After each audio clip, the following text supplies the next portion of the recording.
Hi everyone, today is December 25th, 2024, the day after Christmas Eve. This is a continuation of the video I posted recently about the conference where I met this guy who said that Finland was in a financial challenging situation and that the country lacked innovation. So the backstory, as I probably said before, I'm a psychological scientist, and I was invited to Finland because my expertise in entrepreneurial thinking and creativity, and the latter is a prerequisite for innovation. So I know something about this, one could say, and I do some lectures about it if anyone is interested. So I did mention that because they compared Finland with Sweden, which is my home country, and Sweden is a very successful country, which I think they do a lot. The government try to hide it, as it seems, but look at the data. There's a huge difference between Finland and Sweden. And I mentioned that, but I didn't mention the more sensitive information that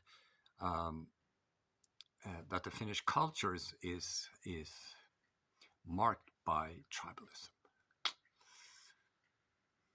So entrepreneurial thinking is about learning from others, and is marked by a disjunctive outlook. It means that you look at many sources before you make a decision. Heterodoxy, you welcome viewpoint diversity and the willingness to learn from mistakes. So entrepreneurial thinking is a consequence of something called the executive functions, which is a set of cognitive processes that support goal-directed behavior and creativity by regulating thoughts and actions through cognitive control. And I investigated this in my master's thesis in social psychology 25 years ago, but I didn't use the term cognitive executive functions. I used three subsets: emotional and social adjustment and cognitive development. But if you look at the subsets of these three and the subsets of executive functions, you will see a great correspondence, basically. So I use executive functioning every now and then because it's much easier. And as a viewer, you can also search the internet for information about the executive functions. So anyway, so these executive functions unpacks at early age between the first 4 years of living, and there is a father effect. Okay, so kids who grew up with both parents or their father, this was also actually the conclusion 25 years ago, have better executive functioning compared to kids who grew up with a single mother. And as Michael Rutter, the father of child psychology, said to me in 2010, you're right on the money, but it's a hot political potato.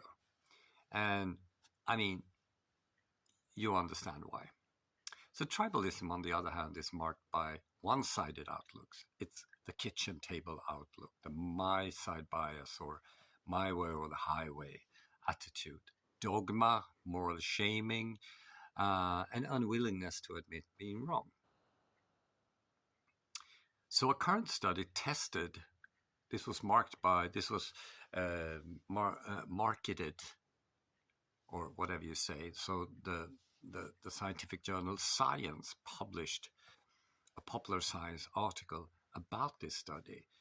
And the researchers had tested the willingness to admit being wrong as a function of having one-sided information as opposed to the whole picture, which I call a disjunctive outlook.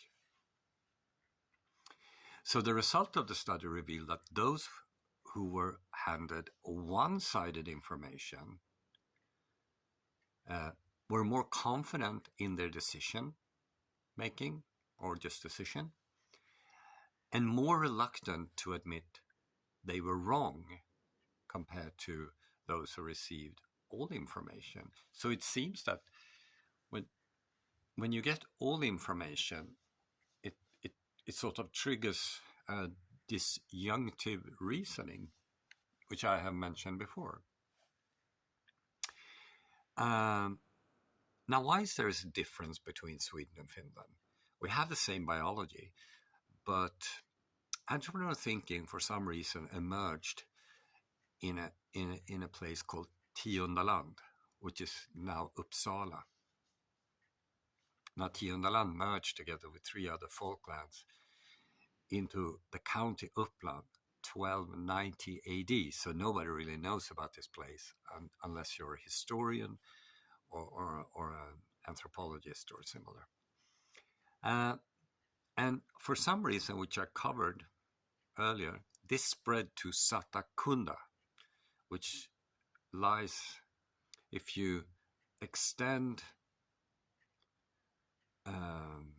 sort of a line from Uppsala to the northwest, you end up in Satakunda, which is now called Satakunta and Birkaland. It's a bit complicated.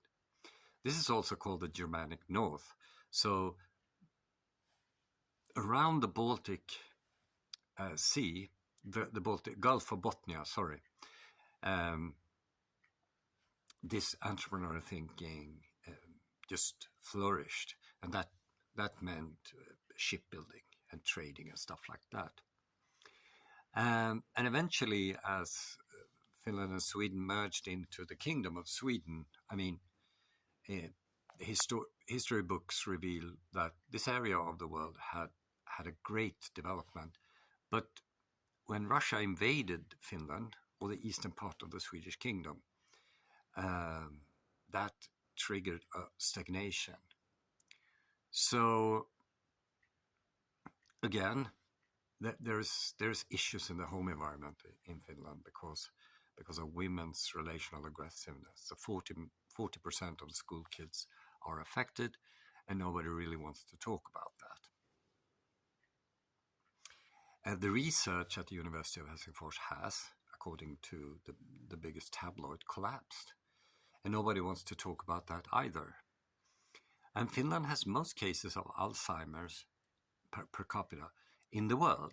And it's twice as common to die of Alzheimer's in Finland compared to Sweden. And nobody wants to talk about this. And now, like the frosting on the cake, but in a negative way, there are issues with finances and lack of innovation. So everyone is doing like this, or just refuse to admit you're wrong. And so this tribal thinking, I think, has to change one way or the other. And I can hope that the sooner the better. And I hope it will be very soon, actually.